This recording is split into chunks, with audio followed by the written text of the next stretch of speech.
everybody. Welcome, welcome. I am so glad to be here with you all today. We are going to get ourselves started here with our intro to social media marketing. We're going to be focused today on how to make an engaging and lasting impact on social media.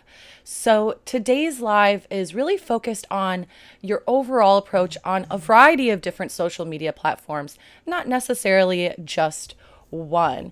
So, real quick before we get started, I'd just like to do a quick introduction of myself. Hi, hello. My name is Justine Sanborn, and I am an instructor at Noble Desktop. My focus is on both advertising as well as working through social media content and PR.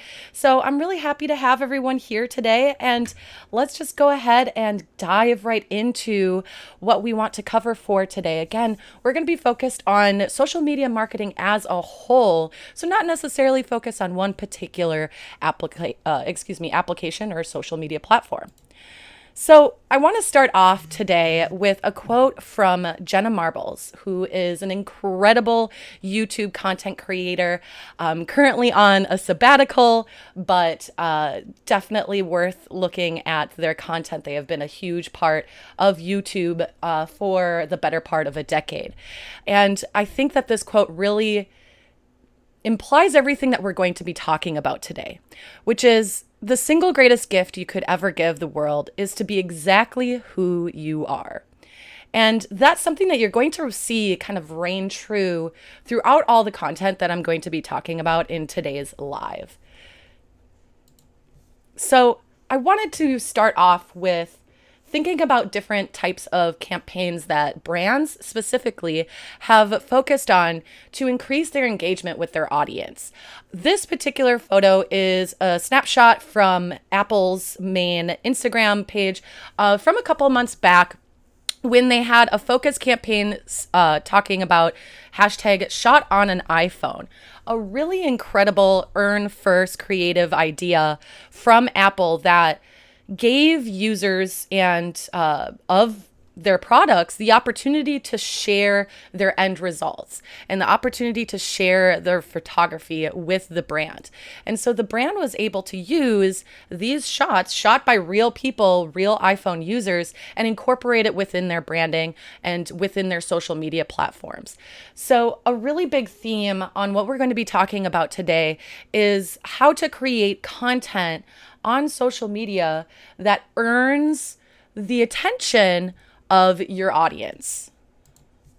So there's 4 fundamentals of social media overall, and we're going to dive into each one of these today. But overall, these 4 fundamentals are: number 1, of course, determining the right social media platform for your goals. Number 2, develop a successful social media strategy. Number 3, create content that increases engagement and drives sales. And then lastly, gain a following and expanding your reach. So we're going to dive into each of these fundamental concepts and how you'll be able to apply them to your social media platforms. All right. So as we start getting going here, for those of you who are here, hello, welcome. Thanks for coming into the live.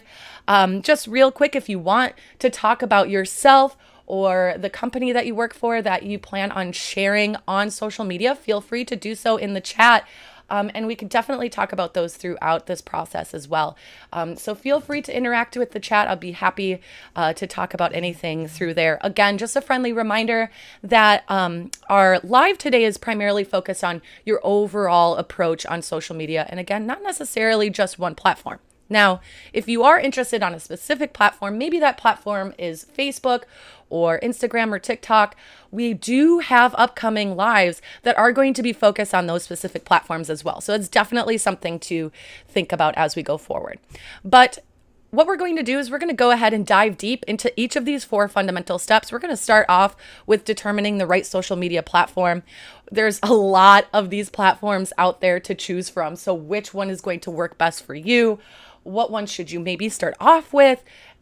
Should you be using all of the platforms? How do you get yourself started? Because there's a lot of different options out there for you. Okay. Now, when it comes to determining what platform is going to be best for you, there's a couple of things that you should consider. Of course, number one, is that platform going to enable you to showcase your strengths? So perhaps your strength is music. What platform is going to be your best platform to showcase your interest or your passion about music? If your passion is in fact about music, there are platforms that have a very music centric focus to them, and that perhaps might be your main platform of choice. Of course, the main platform that has that music centric vibe to it is going to be TikTok. So if you are, again, someone that is focused within the music industry, maybe your first step is to start a TikTok. Okay. Now, there is a lot of different focuses that you might have, but again, ultimately you want to think about especially when you first get yourself started, what's that platform that is, again, going to enable you to showcase your strength within either yourself or your brand. Okay. Number two, is that platform going to allow you to reach your target audience? Where is your target audience looking for content? Are they on Instagram? Are they on LinkedIn? What platform do you think that your audience is using the most? Now, with that being said, let's say your audience is, or rather are, people that appreciate gaming, for example. A platform that really focuses on interacting and talking about gaming are both Twitter as well as Reddit too. So those two platforms, in terms of engaging a conversation about gaming, those platforms are really fantastic for reaching your audience, again, on a visual social platform. So those are things that you want to reach, is your audience on the platform that you plan on using. And number three, cross-posting to other platforms. At the end of the day, there are going to be platforms that will enable you to showcase your strength the most. However, that doesn't necessarily mean that is the only platform that you should use. Ideally, it's more of an accumulative approach than a specific approach. So ideally, you are posting to these multiple platforms and you're not necessarily focusing on just one.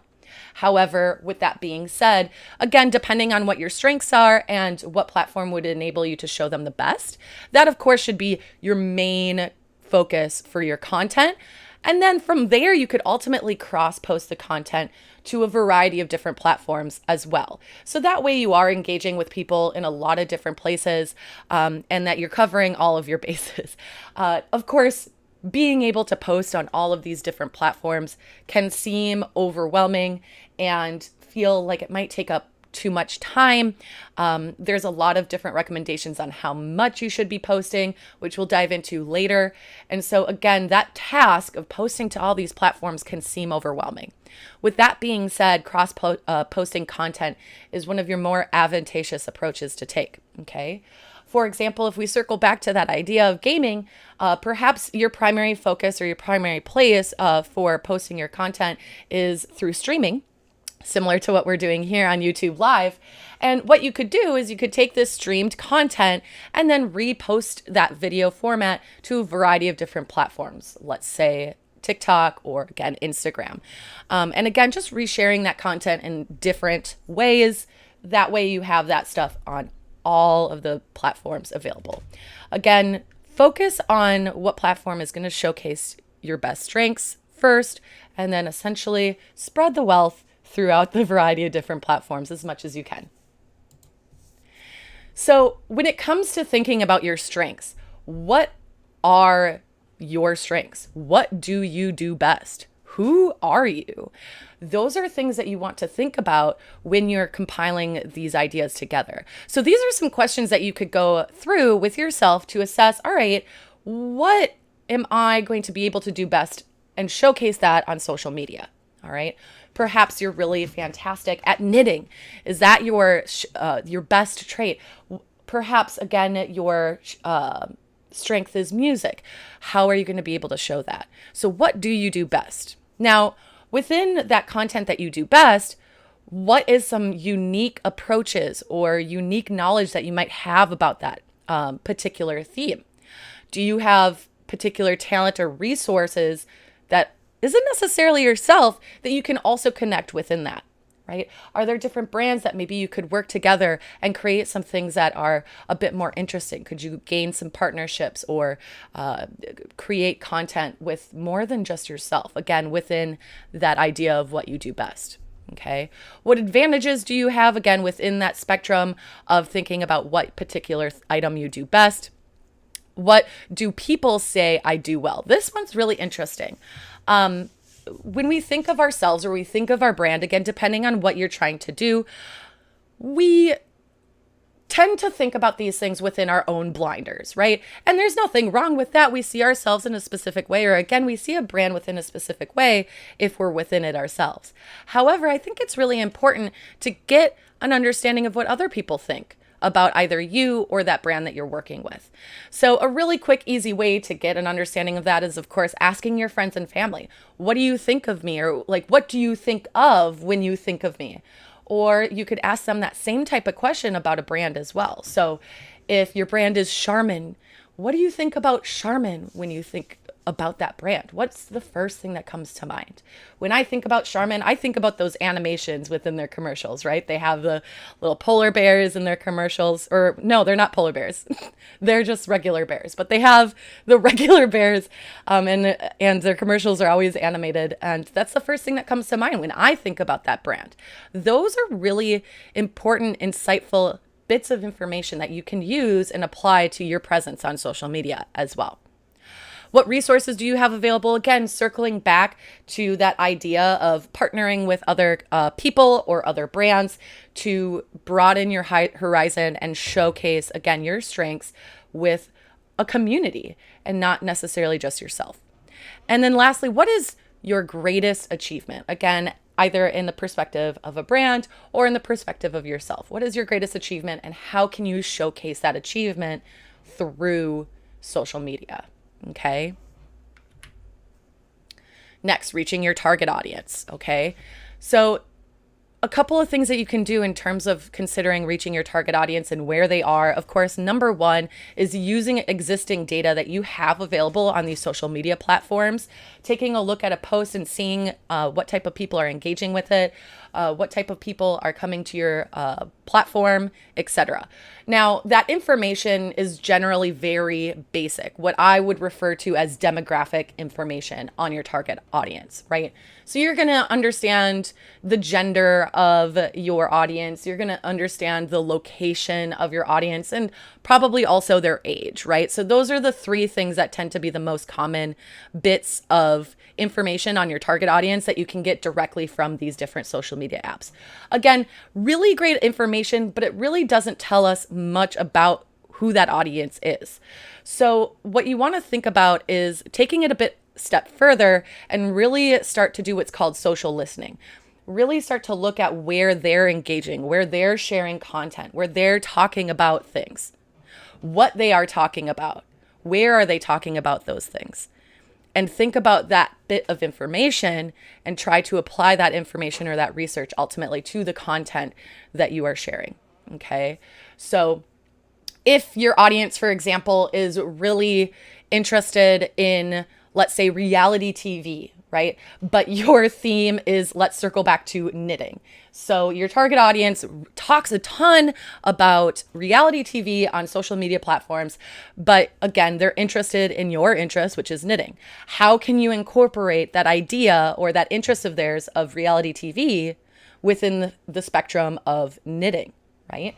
Perhaps you could do some silly different episodes that reflect that idea of reality TV within your content. That can be a really fun and also relevant way to showcase that, hey, I see you, I understand you, and I want to make content that you're ultimately going to be interested in. Okay. Again, in terms of social listening or where you're going to get that information, ultimately what you're going to have to do is you're going to have to do a bit more research than, again, seeing that demographic information that you have on your profiles. So going to different profiles and looking again at the information that they're providing. Okay. Additionally, on top of social listening to your own target audience, another really important aspect of this is researching your competition. Who is also in that spectrum of the content that you're going to be posting and who's doing it well, who could maybe use some improvement and why? How are those people that are really successful within that bubble of what you do best, how are they so successful? What are they focused on that is, again, engaging with their audience so well? And then the opposite as well. If you have some competition that perhaps isn't doing as well, why do you think that competition isn't doing as well as with that content? Is the content not engaging their audience because it's not reflective of what their interests are? There's a lot of different reasons that might happen in terms of why some content might not work out as well. Okay. Again, and lastly, what kind of content does your audience want? Again, doing that social listening to have a bit of a stronger understanding of who your audience is and what they're interested in. And just to repeat what I mentioned before, just try to do your best to incorporate those things and those interests to the content that you are creating. Okay. You want to earn their interest. You want to earn their engagement. And that's the best way to do it, is to really understand what they want. Cross posting, again, as I talked about before, does your preferred platform support cross posting? I was trying to mix posting and support. It happens. Anyway, most platforms at this point in time do in fact support that cross posting. It's really hard for me to say today, process, right? So you just want to make sure or confirm that your platform does enable you to do that in an efficient manner. There are, of course, a lot of different apps that you can also use that you can schedule posts as well, which might be a really great thing to consider. However, I do strongly suggest that if you are scheduling content to be posted, again, fantastic, and makes that consistent posting process a little bit more manageable, right? However, you should still be directly posting content on these platforms as well. And if that's the case, is it content that can be shareable throughout other platforms? Or how are you resharing that content? Okay. What other platforms are important to your audience? As we mentioned before, where are they talking? Where are they engaging? It's probably more than just one platform, and just get an understanding of where that might be. And then lastly, is it the same format for all platforms? And the long end of this, or short end of this long story, is that usually no. We have a lot of different types of formatting in terms of content. So video, for example, we have our standard video format that you're seeing on YouTube right now, for the most part, because they do support both now. But you have your 1920 by 1080, you have your horizontal video. And then on other platforms like TikTok, Reels, on Instagram, etc., you have that vertical platform. Again, that vertical platform is also supported on YouTube as well. So I see a lot of folks who stream live on TikTok, which is a vertical format, and then they repost to YouTube, that vertical format. Again, it is supported. I think the big thing is just to consider where or how people are watching your content. For YouTube in particular, YouTube is one of the apps, as well as Twitch, that can be viewable on a smart TV. So if somebody is watching your content on a smart TV, then they're going to be watching your content in a horizontal format. Now, if they're watching your content on a phone, then the likelihood that they're going to be watching your content in a vertical format. So again, it all depends on not only what the platform supports, but also how your audience is engaging with it as well. Are they primarily TV watchers, or are they primarily mobile content watchers? Okay. Having a mix of all of the above, of course, is also advantageous. There's a lot of different places that you can and websites that you can use to very quickly reformat your content from vertical over to horizontal. Something like Canva, for example, is really a great asset to use for that. And that's, again, something to consider when you're dealing with cross-posting. Next, I just want to talk about NHL. I think that they do such a really great job of creating relatable content for their target audience. They really have a strong understanding of who their target audience is and how to share content to them successfully. Long story short, the NHL tends to consistently post wholesome, family-friendly, very personable content. So if you go to their Instagram or their TikTok as well, you will see that a lot of their content, again, is more about sort of a day in the life of an NHL player. More of that and a lot less of this player doing this thing during a game, unless it's funny, right? But again, their primary focus is wholesome, family focused content. And you see that throughout their content that they post on their platform. So definitely one to check out. Of course, especially if you're a hockey fan, we have the Stanley Cup happening right now. And, fingers crossed for the teams that I follow. But anyway, I digress. Definitely worth checking out there. Another quote here: wisdom is knowing the right path to take, and integrity is taking it. Long story short, understanding what your audience wants and going right into that direction. Okay. Now, here's an example of not understanding your target audience. And unfortunately, the reality is that, hey, it happens. Sometimes, things are a bit disconnected, right? When it comes to posting on social media, again, you want to make sure that not only are you understanding your target audience, but also you're being respectful of who they are and what they are dealing with on a daily basis. And unfortunately, Chase just had a strong disconnection here with their audience as a whole when they posted this first Twitter post in the top left. Okay, so I'm just going to read it real quick. Chase posts, why is my balance so low? Bank account, make coffee at home. Bank account, eat the food that's already in the fridge. Bank account, you don't need a cab, it's only 3 blocks. I guess we'll never know. Bank account, seriously?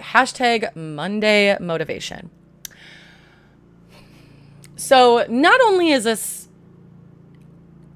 ultimately an inappropriate way of using the hashtag Monday motivation, which is trying to get people ultimately pumped up and ready for the week and to feel as good about themselves as they possibly can. But it's also just the post as a whole, regardless of the hashtag, is so out of touch with their audience. So you'll see that they had to post another post in regards to that post that they made. And they said our hashtag Monday motivation is to get better at hashtag Monday motivation tweets. Thanks for the feedback, Twitter world. So yeah, you'll get engagement on instances where you're ultimately not connecting with your audience, but you really want to do your best to try to avoid that, again, disconnection with your target audience. Again, yes, there is going to be engagement, but none of it's going to be pretty. And it's really important to be considerate of your target audience. Okay. So always think about that before posting as well. Next, develop a social media strategy. This is one of my favorite parts. I love thinking about this and doing more research on, again, your brand or yourself and really diving into what you're going to be able to showcase and how. So the 3 pieces for developing a successful social media strategy is: number 1, determine your brand's voice. We'll talk about that more in a hot second. I'm going to try not to talk about it too much here. Number 2, determine your brand's mission, which a lot of your brands or perhaps yourself, you might already have a mission, and that's fantastic. And number 3, using research within trends, brand analytics, as well as your target audience to have and build a successful strategy as well. So let's dive right into it. Determining your brand's voice. This is one of my favorite things to talk about because I think it's something that perhaps not a ton of people think about when they think about their social media presence. So with that being said, just a couple of brands to kind of keep in mind when it comes to brand voice and the brand personality online. Think about, for example, Duolingo. Duolingo, if you've seen any Duolingo content on TikTok or Twitter, you know it's absolutely unhinged. You know it gets out of hand, but that's their vibe. They're witty, they're unhinged. I would put that in their personality traits as well. And the audience adores it, right? That type of personality trait is actually a specific personality trait that a lot of brands have tried to take for their brand as well. So it's really interesting that brand voice ended up becoming a trend in and of itself. Really fascinating stuff. But anyway, if you haven't seen Duolingo content, I strongly suggest taking a look at their TikTok content. It might be confusing and it's strange and very much unhinged, but it's fun to watch. Anyway, so some things to think about. Number one is, what are three words that represent your brand? So you might have heard I mentioned the word witty and unhinged. I guess I'll say quirky for the last word, for Duolingo, for example. What are three words that best represent your brand? Okay. Singular, personality driven words. What are those three words? Again, you could use those three words to represent either yourself or a brand as well. Okay. It's a lot easier said than done, okay? This research to really solidify and commit to just three words that represent your brand's personality, it can take some time. So be patient with it, and also understand that, there is no problem with realizing, you know what, maybe that word isn't the best to represent my brand. Perhaps this word would be better, and adjusting as you go as well. That's absolutely fine. But again, maybe just trying your best to nail down those three words that best represent, again, you or your brand. What are the do's and don'ts of those words? So if your brand is unhinged, then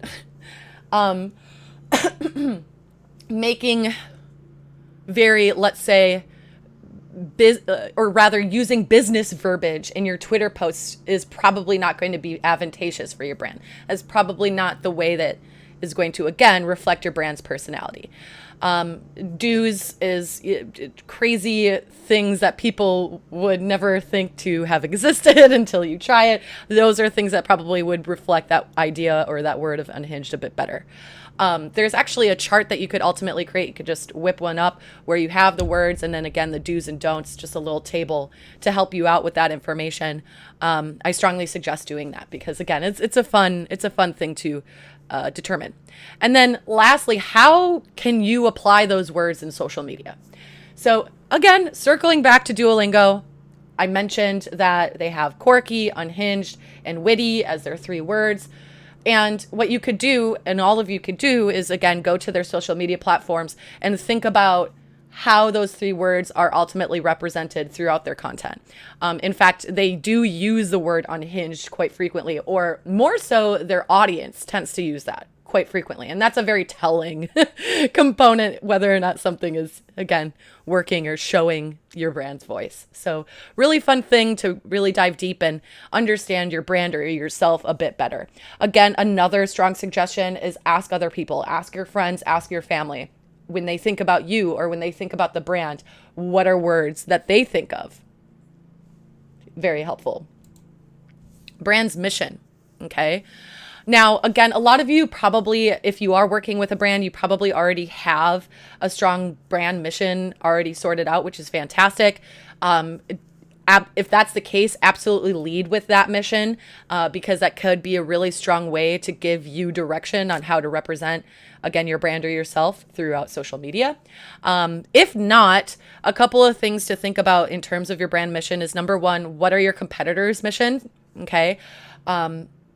And ultimately, how could you make your mission stand out from your competitors? Okay. You might see some consistencies within your competitors' missions, and maybe that's that part that you make a bit different. So again, doing that competitor research to have a strong understanding of what they're doing and what you could do ultimately better. What are your short-term goals and what are your long-term goals? Okay. Incorporating both within that mission is usually advantageous as well. Basically, what are you doing for your target audience? Okay. In terms of short-term goals for your target audience and long-term goals, what are you doing for them? What are you doing? That's kind of what your short-term and long-term goals are. All right. Another fun one here, research trends and analytics and all that fun stuff. Again, researching your target audience, that social listening that we mentioned before. Okay. But on top of that, trends. And let me tell you, trends are just, they're so fast. They are so fast. And it is a consistent roller coaster of content that is always changing. Okay. There tends to be a lot of different, themes that happen quite frequently on social media platforms. But again, depending on what your chosen platform is, I would strongly suggest focusing on what's trending on that platform first and then spreading it throughout. And there's, for example, what's trending on TikTok versus what's trending on Twitter is going to be there's going to be consistencies, but there's also going to be large differences as well, just because of the way that these platforms run. Okay. So, for example, on TikTok, a huge thing is trending songs. So you're going to see a trending song over and over and over again. So for like the last, maybe I'm over exaggerating by saying the last month, but for the last month, there is this like hip hop song that's like, I like to see you jiggle, jiggle, the whatever. I'm not going to sing the whole thing. I'm not going to embarrass myself here, but that song everywhere, still everywhere. It is just, yeah. And that's how TikTok tends to be. You'll have like basically like a handful of songs that you're just going to consistently hear for a period of time. Sometimes the period of time is longer, sometimes it's shorter. That particular one, again, it's been running strong for a solid month now, but most of your trending songs will probably come and go within like a week's time on that platform. Now, with that being said, a trending song on TikTok really has very little relevance most of the time on the content that you would be posting on Twitter, right? When it comes to trending content on Twitter, it tends to be topics or ideas, okay? So I'm sure it has to be still trending on Twitter. I mean, it's trending everywhere on social media, but the court case between Amber Heard and Johnny Depp, huge thing right now. It has to be, at least, I haven't looked, to be honest, so don't take my word for it, but it has to be top 10 at the very least. What was it? Last week was the Met Gala, so that's going to be everywhere. And again, thinking about, and then all the, there's a lot of political issues that come up and are happening. We're not really going to dive into the specifics there, but there's a lot of that content as well. And thinking about, all right, how are we going to talk about it? And if so, how, right? And what side are you on, kind of thing as well. Very important things to think about, and very important things to post or to engage with. All right. There's a lot of different places that you can look for this trending content. So long story short, you can go directly to these platforms. If you are primarily focused on like YouTube, for example, YouTube's owned by Google, so going to Google Trends and seeing what's happening there. But Google Trends can be very well reflected on other platforms as well. But again, just consider the main focus of each of these platforms so that you have a solid understanding of certain things would trend here and maybe not in another one as much. Actually, another good example of that is, so again, trending songs on TikTok, huge deal. Again, you'll see this stuff for either a week or sometimes months on hand. But if you go to Reels, which is a very similar format to TikTok, extremely similar, it's quite literally based off of TikTok, you're not going to see the importance of that song as much as you're going to see on TikTok. Yeah, when it comes to, let's say, Instagram Reels, for example, something that I just suggest overall with that particular platform or format really within the platform is consider making relevant trending content within your sort of pocket of focus. So again, knitting, if your main pocket of focus is knitting, making sure that you're creating relevant content in regards to just knitting. And again, that focused relevancy tends to be more successful on Reels. What's trending in your industry is exactly what I just said. So focus on your industry trends a bit more. Not saying that you can't do the same thing on TikTok, but again, with especially Reels, that's going to be something that you really want to consider there. What are keywords that your target audience is searching for? What is coming up for their searches? What type of hashtags are they using on their own posts? Those tend to be hashtags that a lot of times folks will follow as well if they are using something like Instagram, and just being mindful of what they're, long story short, engaging with. Speaking of, what kind of content is your target audience engaging with? Again, going directly over to your competitors, seeing what has been successful for them, what's not successful, etc., and trying to take that as inspiration for your own content, and how to reach them the best with that. Okay, so In terms of having a strategy, sometimes it's a whoopsie dizzle and it doesn't quite come out as it's intended to do so. So this is basically a contrast between McDonald's presence and Wendy's presence. So McDonald's says today we've announced that by mid 2018, all quarter pounder burgers at the majority of our restaurants will be cooked with fresh beef, period. A big takeaway with that post in particular is there was no personality to it. So there was no clear or direct use of the brand's voice. There was no clear or direct use of the brand's mission within that statement itself. Versus Wendy's coming through, again, another witty personality online. Wendy's goes, at McDonald's, so you still use frozen beef in most of your burgers, in all of your restaurants, asking for a friend. Right? So that asking for a friend especially really shows that quirkiness of Wendy's. And again, ultimately that post is reflecting Wendy's personality. The big oopsie dizzle of the Friday, Black Friday post. And then of course, Wendy's coming back with the witty, when the tweets are as broken as the ice cream machines. Witty comeback, again, reflecting their personality. So this is ultimately like a compare and contrast of the usage of a brand's voice and a brand's mission within a social media platform and not, right? Another just random fun fact about those ice cream machines that you might not know, and I learned not that long ago, which I think is really interesting. If you didn't know, one of the reasons why the machines are broken so frequently is because the McDonald's employees are unable to fix the machines themselves, because the machines, for whatever reason, within a contract that they signed, I guess, eons ago, the only folks that can actually fix the machines are the ones that actually produce the machines themselves. So it's a completely separate company from McDonald's. And that's why machines are broken all the time. Now you know. Anyway. Circling back to NHL, we got Mike here talking about social media, and this is huge, y'all. When it comes to social media networks, social networks aren't about websites. They're about experiences, okay? So if you've noticed, the underlying theme of everything that we've been talking about so far is giving your target audience a genuine experience through your content on social media. So really think about that experience and, again, how your audience or your community is engaging with it. Here's an example kind of like of a before and after about engaging content.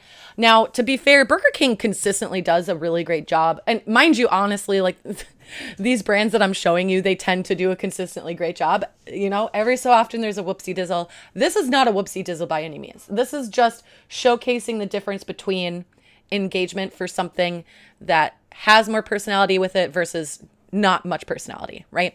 So this particular post on Instagram from Burger King, it gets to the point, I mean, people are engaging because they can get, you know, free food, literally. But there is no personality here. There's no personality here. And yeah, the engagement is going to be very much about the free item that they're going to get. So it's not really all that interesting. And yeah. Now, oh, where did I put the other one? I guess maybe after this? Nope. Interesting. I guess we'll talk about it later. But spoiler alert, when we talk about it later, you'll notice that there is going to be a big engagement difference. So I'm assuming it's after these different steps. So my apologies with that. Anyway, I digress. Let's talk about how to create engaging content, right? The huge thing, storytelling. You're going to hear this word so much. It's a buzzword. People use it all the time. So much so that a lot of times folks get kind of just tired of hearing the word storytelling. But the long and the short of it is that you want to be telling stories instead of posting content like this. This is not storytelling, right? This is what I would consider static. It's just straightforward. Hey, we got this deal where you can get a free meal or whatever. Cool. Static. No personality, no story here. None. Okay. So we want to really think about storytelling. We'll dive into it in more detail later. Number 2, and honestly, one of the most important things, and I'm personally guilty as charged, if I'm honest with any of you, when it comes to my personal platforms, my personal social media platforms, I am the worst at number 2. That is my biggest fault, without a doubt. is being consistent. And let me tell you, it makes a difference. I promise. Okay. Number 3 is quality content. Okay. Also a big difference maker. It does depend on the platform that you're using and what part of the platform, but quality is also important. Okay. So storytelling versus static. So basic sales tactics are boring and are not empathetic. There is no emotional value to it. Okay. Again, telling us that that you can get a free meal. Cool, fine, whatever. You're going to have people that want a free meal, but it's just not engaging. There's no empathy there. There's no personality. Okay. What you want to do, number 1, make your stories personable, relatable, something that your community can understand. Again, circling back to that concept that I had earlier with the knitting, I mentioned that the target audience for the knitting looked to have a strong interest also in reality TV.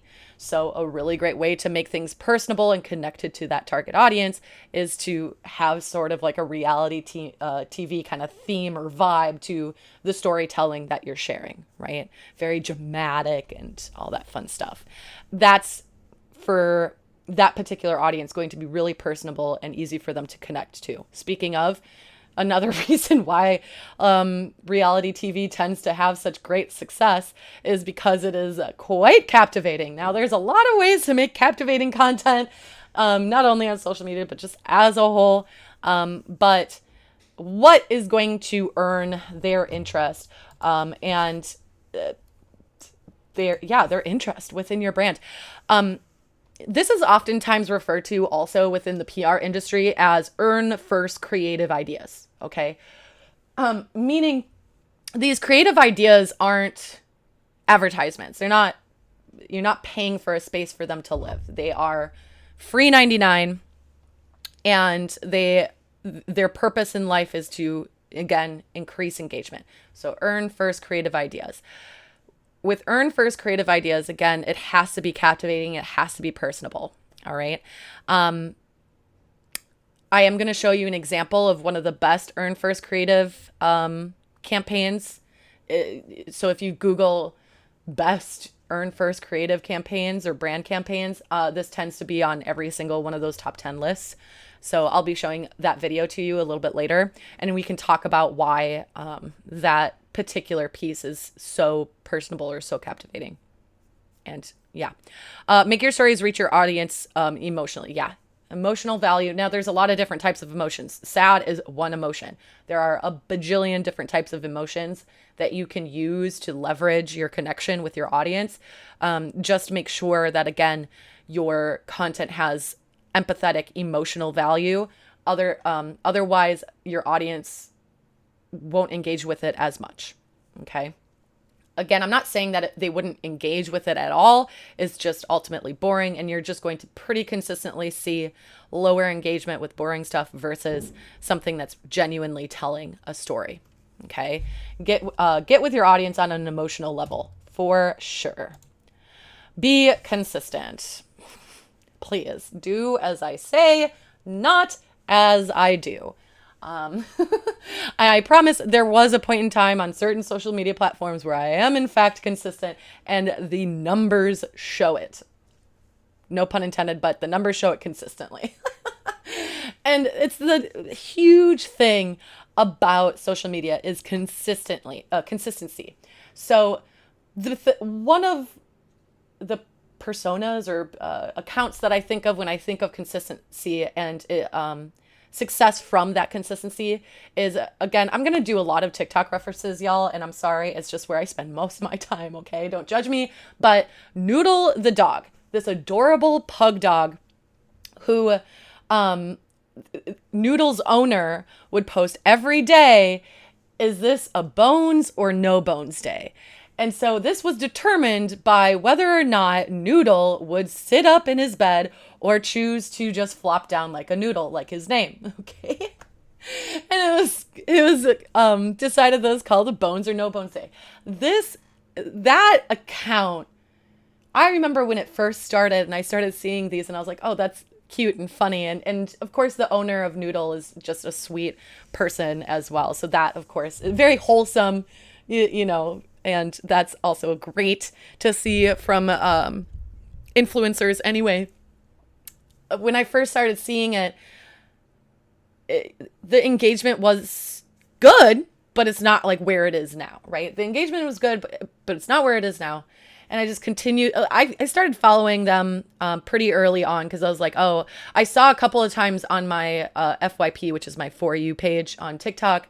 I saw them come up a couple of times on my FYP, like once a day. And I was like, oh, so you're going to be consistent with your content.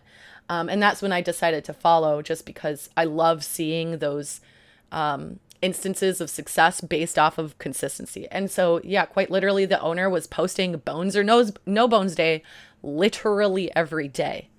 And their account skyrocketed. They have been on Good Morning America. Their account has reached literally millions of followers. And of course, they have made an entire career off of just simply being consistent with their content. Okay. It goes such a long way. All right. Making sure that you're posting sometimes more than once a day, depending on what platform that you're focused on the most. There's a lot of ways that you can see how many times is ideal or advantageous to post on these platforms, but also trying to abide to that as well.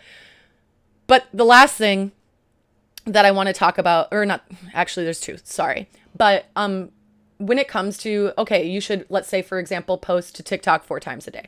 For most, that's not going to be realistic. And to me, what I think is more important is consistency. Okay. Frequency is important, but consistency is a bit higher. So be reasonable with yourself and your expectations. Is this something that you can successfully do, right?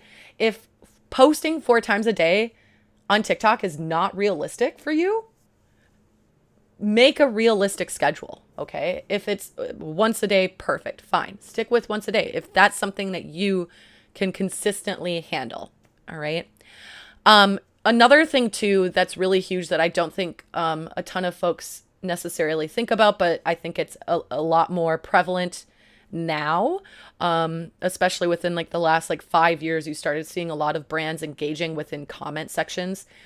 Engaging with people within comment sections is extremely important. And it's also important to engage with them quickly. Okay. Make sure that you're relevant. In fact, again, TikTok.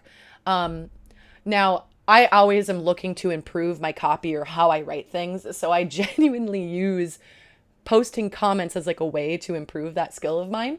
But anyway, on TikTok, for example, if you get to a post that's going to be viral and you're able to make a witty comment within, the first hour of it being posted, that comment can be liked by tens of thousands of people. And that is going to increase your engagement. Okay. I've received followership just simply from a comment as well. So, I think for a lot of brands now, your bigger brands communicate within comments a lot. There is a lot of engagement that you're seeing from your bigger brands now. But I think maybe it's not necessarily something that a lot of smaller brands are considering.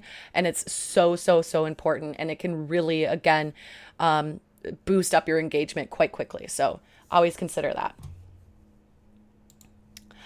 Quality content. Okay. What does quality content mean? I mean, the first thing that you probably thought about is posting high quality graphics, video, photography, right? So something that's like not pixelated and not blurry, what have you, of course, very important.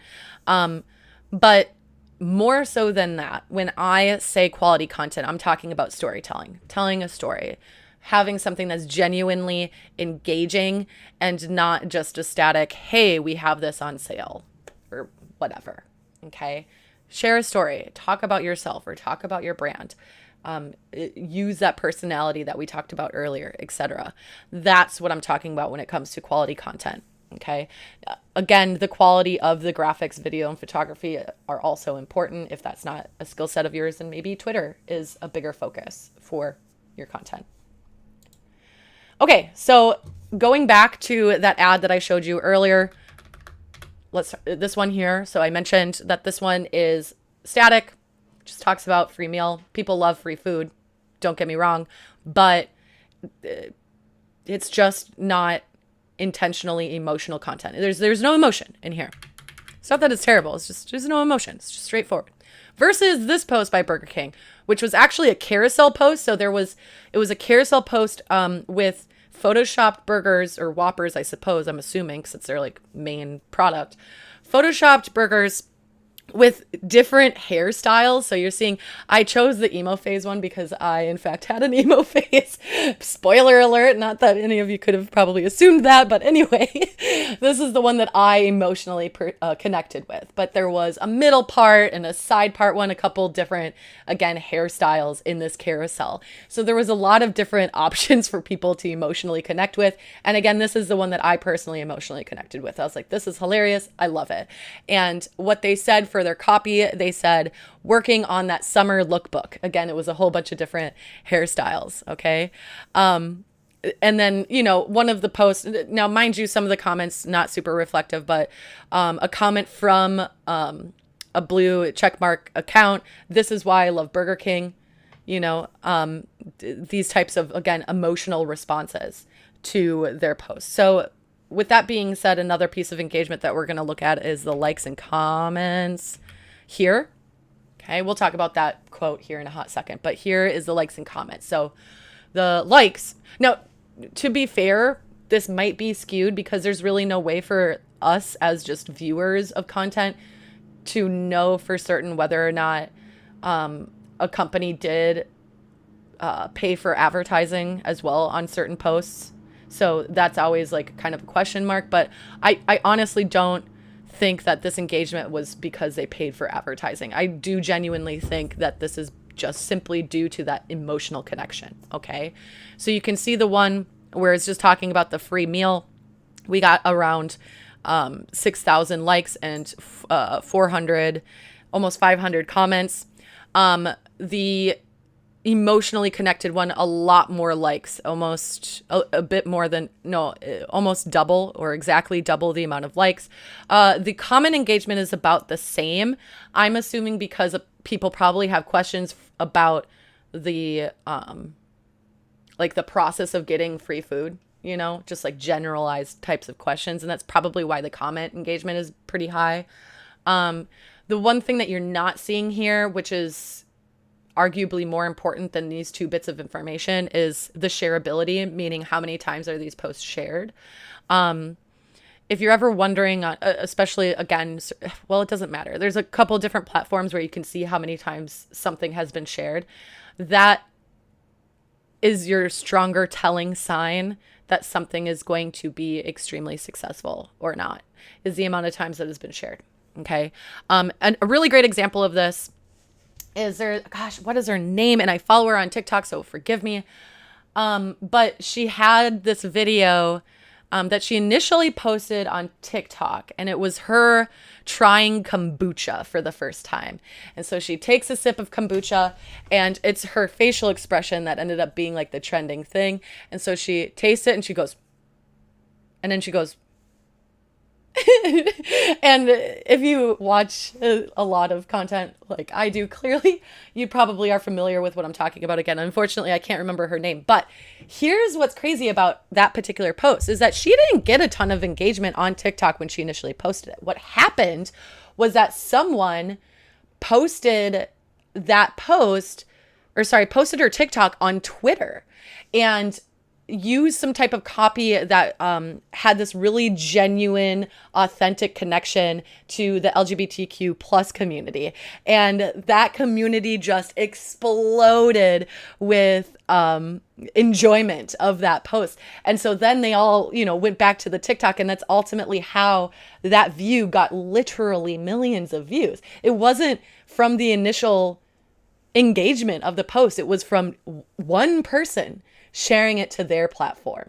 So again, that shareability of content is such an important element to your social media success. And the only way that people are going to genuinely want to share something is if it, long story short, has an emotional connection to them. Plain and simple. The facial expression that she gave during that video of trying kombucha there was a strong emotional connection. people can relate to disliking something, but then going, maybe. and so that's where that popularity comes from, is again, that huge emotional connection. The relatability. So here's a couple of things to think about when it comes to now gaining a following. So we have 3 things when it comes to gaining a following. Number 1, quality over quantity. Again, work within your spectrum of capability. Now, if you can do both, that is advantageous and ideal, but again, being realistic with yourself. Engage with your audience. We were talking about engaging within the comments and how important that is. And then lastly, posting frequently and consistently. So these are all things that we have talked about already. So we're going to kind of, I don't want to say skim through it, but we're just going to talk about them or repeat them ultimately. So quality over quantity. What that means is quality content will make your brand more trustworthy. So again, engaging storytelling, emotional content is going to allow folks to trust your brand more. Okay. And a lot of times if you are creating social content for a brand, that's usually kind of like the bigger picture type idea, is that you more than likely want to make your brand something that people perceive as trustworthy. What else was I going to say with that? The same reigns true for yourself as well. If you choose that you want to have a presence of your own on social media, that's another huge thing. Is are you, or rather, is your audience going to trust in you? And how they trust in you is like a lot of different ways that your audience can trust. But a good example is they might trust that you're going to stream every day at 10 a.m. Right? Actually, as an example, there is a streamer that I follow on Twitch. He streams every single day from like 8 a.m. till 11 a.m. So when I'm getting ready in the morning, his stream is on and I watch his content and I know he's going to be there, right? That is a huge reason why I trust that creator. I trust that he's going to be there for me in the morning. And that's so huge, right? So really think about that. So ironically, the quality can come from consistency as well. Compelling, empathetic towards your target audience. Again, huge. We've talked about the importance of that throughout today. Engage with your audience. Ultimately, don't leave your community on red. What I mean by that is if they are commenting and they are engaging, don't ignore their responses. Immediately respond as fast as you can. If your response time gets slower and slower, you're going to lose engagement. You're not going to have the engagement that you would have if, again, you're consistently fast at responding to your audience, okay?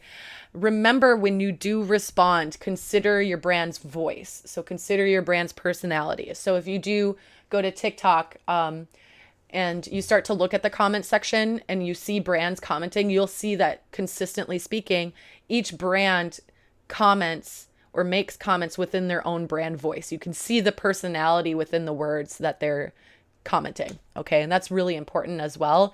And that makes it even more engaging with your audience as a whole. Avoid shallow, empty responses. So an example of this, actually, so I did some research recently on the brand Bagel Bites for a project. And with Bagel Bites, they had a really strong personality and presence on a couple of different social media platforms, but particularly Twitter for quite some time, specifically between 2020 and 2021. They were very consistent, very present, had a strong personality. Then it stopped. Okay. What I'm assuming like realistically happened is they probably lost the agency that was working with them, which, with more research, their agency that was working with them was Dentsu, which is a huge New York-based agency that works in both advertising and PR, among many other things, research, etc. Anyway, I'm assuming that relationship ended, and now in 2022, Bagel Bites is still engaging on Twitter, but number one, they're not actually posting their own content. they're exclusively responding to people. And so you go to Bagel Bites tweets and replies, and the tweets and replies are every single one of them, we're sorry, we'll send you another one. We're sorry, we'll send you another one. It's literally replies to people that open up the packaging of Bagel Bites, and the pizza sauce and cheese bits and pepperoni bits are like not on the bagel and stuff like that. And that's all they're doing is just responding to customer complaints, not a good look, right? And they're probably going to lose some followership from that, unfortunately. So those are some things, or I guess that's a profile that you could look at as like an example of what to try to avoid. Unfortunately, you could also look at the profile to see what to do as well. It's just that the what to do part is from a couple years back. All right, it happens. Anyway, another thing, speaking of, responding to questions is really important, but also consider asking questions. So asking questions are oftentimes also call to actions, getting your audience to do something. What do you want your audience to do? So asking a question like, are you a knitter? Do you like knitting? Or why did you stop knitting is a good question. Those types of questions will engage your audience and make it more likely that they actually comment on your post or perhaps even share it. So asking those questions to your audience is a huge thing. So if you haven't incorporated questions within your content on social media, try it out and see how it works. Now, do again keep in mind that there are certain questions that are more or less engaging than others. So the more specific that you can be with your question that you're asking, the more likely that you'll get engagement, which I know it might seem a little like backwards. But again, if you just ask, do you like to knit? You might get a couple yes answers. I love to knit. But you're not really going to get interesting answers. Versus, have you ever stopped knitting? And if so, why? That question is going to garner more emotional responses, and more likely lead your audience to telling you a story of their experience of why they stopped knitting. Maybe they ended up working in the game industry and they were overworked for 80 plus hours a week and ended up not having any time to knit, and they really miss knitting or something like that. But, they are more likely to engage with things that are a bit more specific. Okay. Basically, try to ask questions that wouldn't garner a yes or no response and would garner, again, a story. Post frequently. I've said this before. I'll say it again. Post frequently and consistently. These are some ideal amounts or suggested amounts for posting. So posting at least weekly on YouTube or blog, depending on what your content is. Post at least daily on TikTok, Instagram, and Facebook. However, I would argue it's more advantageous to post multiple times a day. For TikTok, for example, it's ideal to post 4 times a day. But be realistic again with your time management and how much that you can do. And the same rings true for Instagram and Facebook as well, where posting 4 times a day on each of these platforms tends to be more advantageous than at least. That's why I put at least. And then lastly, post at least 3 times a day on stories and Snapchat. Stories has that name on purpose. So a really great way to use stories is by quite literally telling a story. So a day in the life is something that tends to work really well, or is usually quite successful. Who likes to knit in a hot tub? Stop. Jeannie. You win for best comment of this live. I'm going to circle back to that because it's really funny. I'll talk about it later. But anyway. Yeah. So with stories and stuff, the quality of your content is a lot less important, honestly. I get a lot of engagement on my stories, and that's just ultimately because I'm consistent with posting in my stories. And usually I'm a little more, I show a little bit more of my like personal personality within my stories as well. So enabling your audience to basically have like a day in the life of yourself or your brand is overall advantageous for that. Same with Snapchat. Another thing with Snapchat that to consider is that there's sometimes, it's not super often, but sometimes there are trending filters in Snapchat as well. So currently there is a trending filter, and when a filter is super trendy, that it tends to also then get carried over into TikTok as well. So that's something to consider. With that being said, or even really good stories on Snapchat tend to get then shared over to TikTok or other vertical platforms. Anyway, just so y'all know, the current trending filter on Snapchat is this like ugly crying face. And when you turn on the ugly crying face filter, the more like you open your mouth, which a lot of these are like people laughing hysterically. And then, you know, their face, however, shows that they're ugly crying. Hilarious, 10 out of 10 recommend. What I thought was particularly funny about that filter is that a lot of brands jumped on it really quickly. And so I saw a video from a hair salon, actually. So it was a smaller business, which I really love to see that, those posts being successful too. So it was a smaller business, you know, hair studio. And I don't even think so I live in New York, and I don't even think the studio was in New York. I don't know. I didn't look, to be honest, but it didn't look like New York. Anyway, they go around to each of the employees at the hair salon and they're like, "Do you like working here?" And so they have the like ugly crying face filter and they're like, "Yeah, I like working here." And it's just a really funny way of incorporating these things that can trend as well. So anyway, if you haven't checked out the ugly crying face on Snapchat and you have a Snapchat, check it out. Yeah. Anyway, yeah, I'm just checking, making sure everybody paying attention. No, y'all are good. Anyway, this is the campaign that I was talking about earlier, that if you Google, you know, top 10 successful creative earn first campaigns, this is pretty consistently going to end up on that list. So this was from, oh my God, I want to say 2019 is when they did the hashtag like a girl campaign with Always. And it's when their CEO, I think it was when their CEO Fatima was first hired, a Philippines woman, amazing, incredible, insightful marketer, by the way. Definitely check her out. Anyway, they led this campaign and it was extremely successful on social media. And I think y'all will see why once I play the video. But yeah, let's just take a look at this.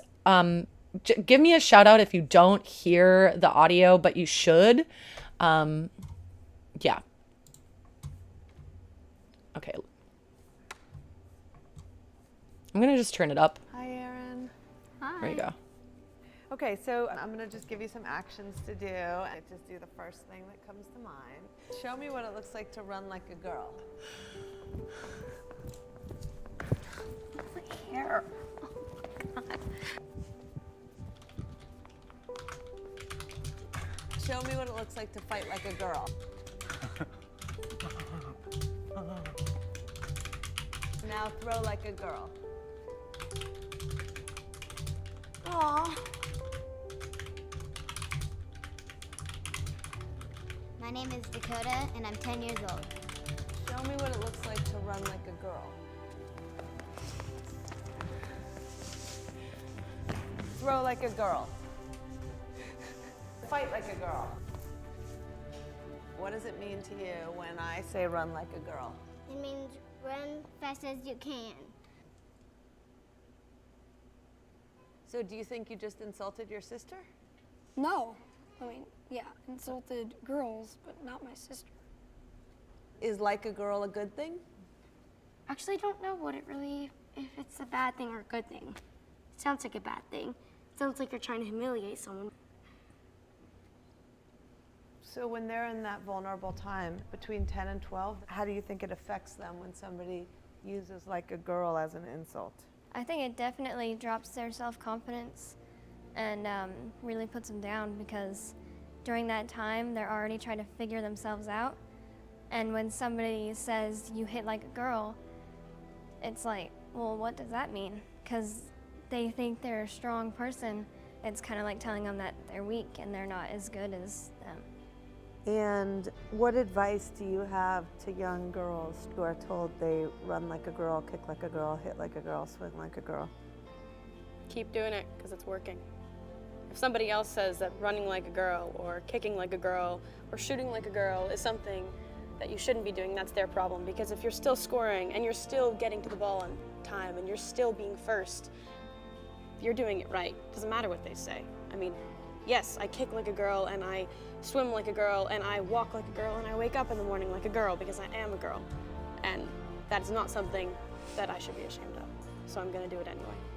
That's what they should do. If I asked you to run like a girl now, would you do it differently? I would run like myself. Would you like a chance to redo it? Yeah.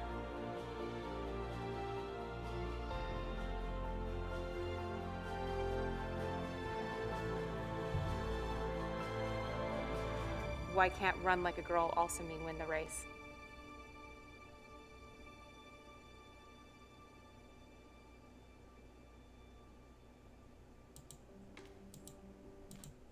All right. Woo, chills. I'm telling you. That campaign, oh my goodness. That campaign is so impactful. And a lot of you probably have seen, Dove has done a lot of empowerment videos as well, quite similar. Those are also some really great things to look at. Anyway, yeah, and as Jeannie mentioned in the chat, I fight like a girl because I'm proud and no shame. I love it.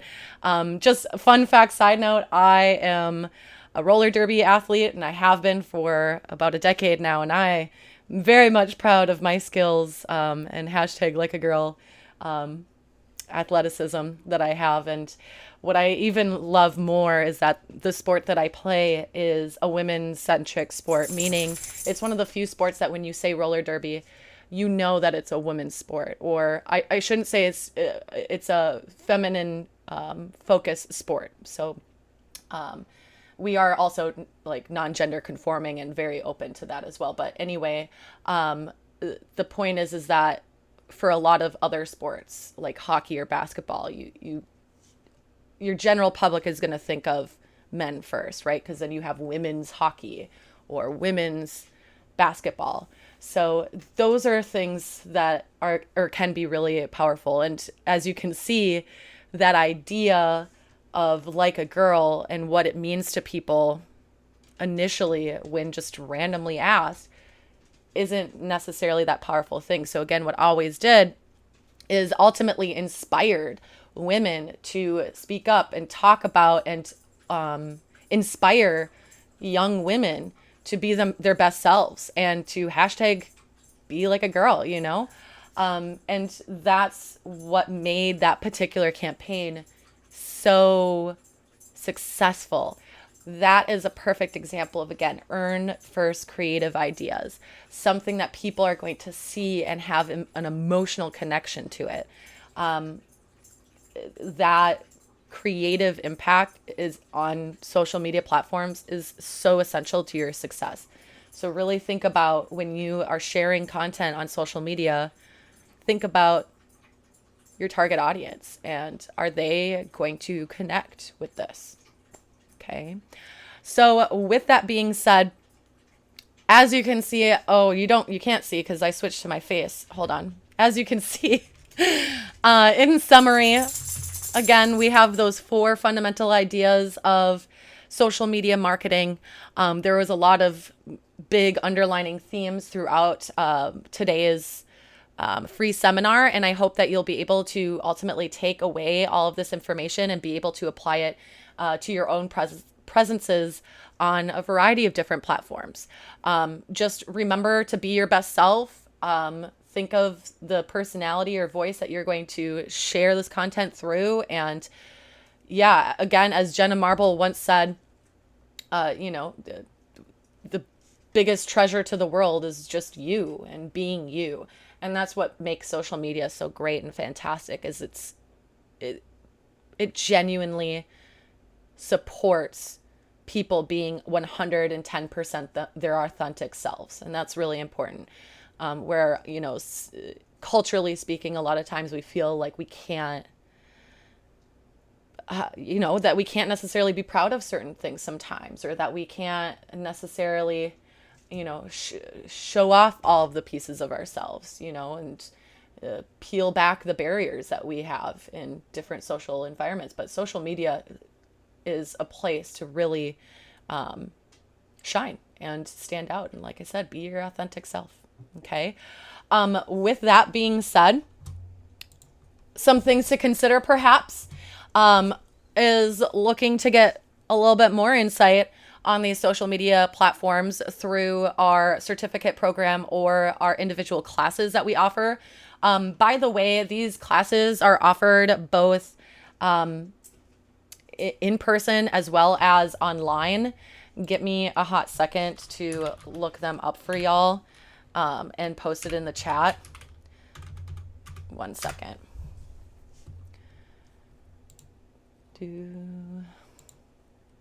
Social media. I'm just going to give y'all this link because there's all of the classes are listed here. Here you go. All right. So yeah, and let me just read some of these comments. I love that. Yay. You start a new trend of trending water group. Oh yeah, I was gonna talk about the hot tub thing. Oh my god, yeah.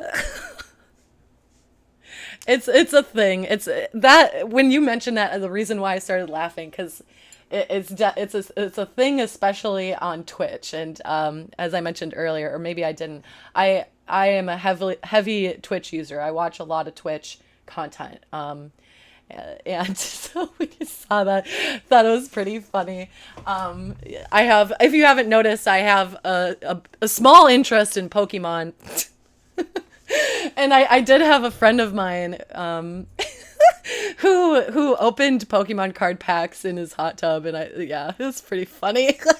So yeah, maybe that's the next thing is, the underwater basket weaving or the hot tub knitting. Either one I think could be a really great successful theme. I joke about it, but honest to goodness, the internet is such an interesting place and definitely supports and allows random stuff to thrive. So there's always a place for things that you might think could never be realistically a place of success, but it absolutely can be. There's a lot of instances of these like mixed interests being successful themes of social media influencers. So never underestimate the internet. Yeah, people commenting engagement goals. That's awesome. I am in. Yeah, so follow that link that I posted earlier. I'll just post it one more time for those of you that are interested in the in-person classes. And I just, actually, speaking of engagement, shout out to all of you in the chat.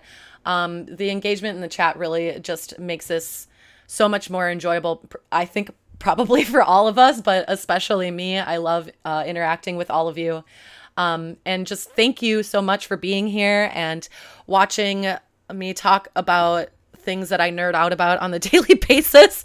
And, I hope to see some of you in the upcoming certificate and class programs. We have upcoming classes at the end of May.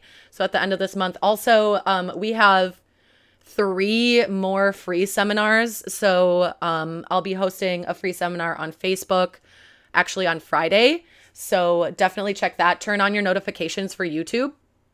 And then specifically for our channel. And then also the Instagram one is happening on, I think, the 19th. So the week after, the Friday after. And then I have to double check, but the YouTube and TikTok one is going to happen shortly after that as well. So those are all free hour and 15 long seminars. Definitely come check those out as well. Definitely check out our certification programs and classes. And yeah, I hope to see y'all next time and have a great rest of your week. And maybe I'll see you soon. Bye for now.